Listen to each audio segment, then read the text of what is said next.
good morning, good morning. Magandang araw po sa inyong lahat. Ito po si Jonabel Go, ang inyong midwife. For today's video, pag-uusapan po natin ang about sa mga pregnant women. Yung mga bawal para sa kanilang pagbubuntis. So, ano po ba ang mga bawal sa mga buntis?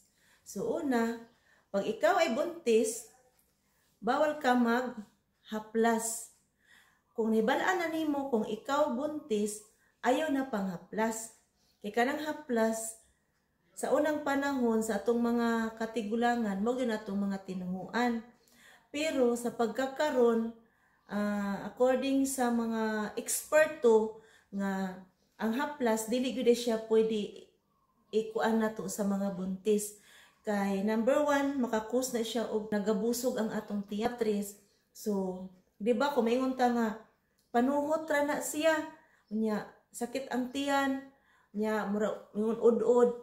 So, dayon tang haplas no. So, mga buntis, dili day siya pwede ihaplas nato sa ato ang tiyan or any part sa ato ang kalawasan kay bawal gyud na siya. Kay mo-absorb na siya sa ato ang mga blood vessels, so makakos na siya o premature contraction sa ato ang matris.